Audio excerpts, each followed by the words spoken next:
I had so perfectly expected that the return of my pupils would be marked by a demonstration, that I was freshly upset at having to take into account that they were dumb about my absence. Instead of gaily denouncing and caressing me, they made no allusion to my having failed them, and I was left for the time, on perceiving that she too said nothing, to study Mrs. Grose's odd face. I did this to such purpose that I made sure they had in some way bribed her to silence, a silence that, however, I would engage to break down on the first private opportunity. This opportunity came before tea. I secured 5 minutes with her in the housekeeper's room, where, in the twilight, amid a smell of lately baked bread, but with the place all swept and garnished, I found her sitting in pained placidity before the fire. So I see her still, so I see her best, facing the flame from her straight chair in the dusky shining room, a large clean image of the put away, of drawers closed and locked, and rest without a remedy. "Oh, yes, they asked me to say nothing, and to please them, so long as they were there, of course I promised. But what had happened to you?"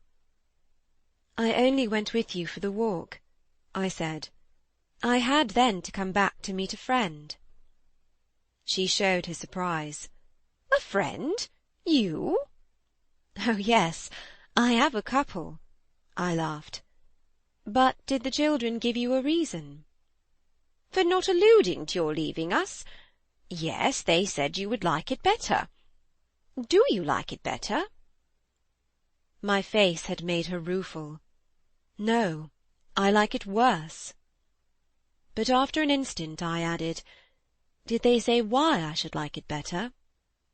"No, Master Miles only said, we must do nothing but what she likes."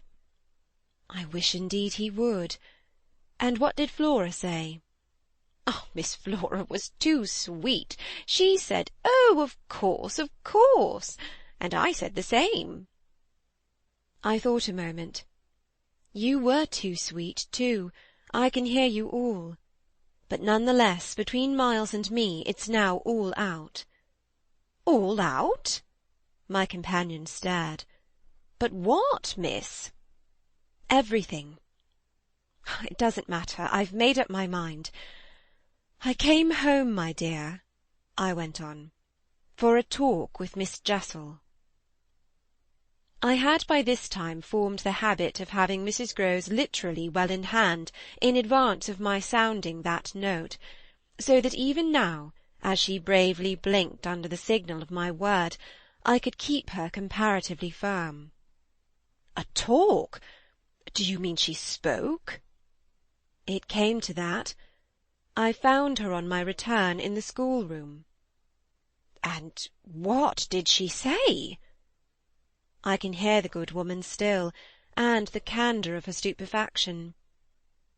"That she suffers the torments." It was this, of a truth, that made her, as she filled out my picture, gape. "Do you mean," she faltered, "of the lost?" "Of the lost, of the damned. And that's why, to share them—" I faltered myself with the horror of it. But my companion, with less imagination, kept me up. "To share them?" "She wants Flora." Mrs. Grose might, as I gave it to her, fairly have fallen away from me, had I not been prepared. I still held her there, to show I was. "As I've told you, however, it doesn't matter." "Because you've made up your mind? But to what?" "To everything." "And what do you call everything?" "Why, sending for their uncle." "Oh, miss, in pity, do!" my friend broke out.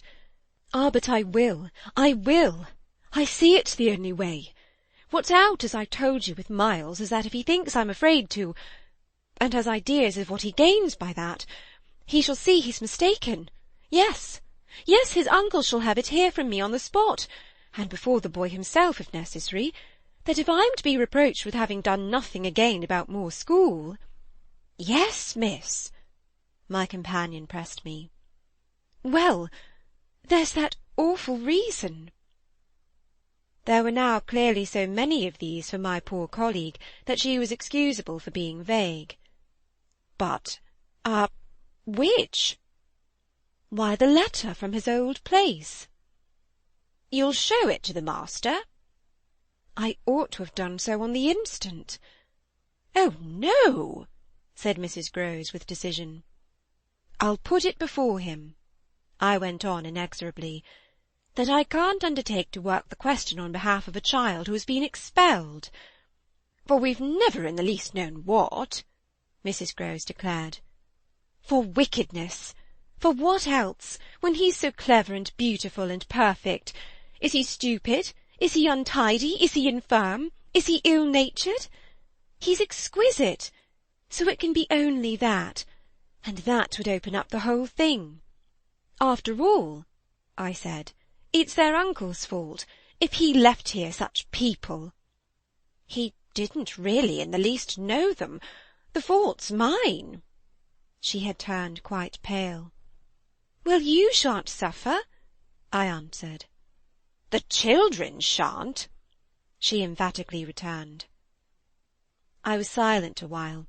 We looked at each other. Then what am I to tell him? "You needn't tell him anything. I'll tell him." I measured this. Do you mean you'll write? Remembering she couldn't, I caught myself up. How do you communicate? "I tell the bailiff. He writes." And should you like him to write our story? My question had a sarcastic force that I had not fully intended, and it made her after a moment inconsequently break down.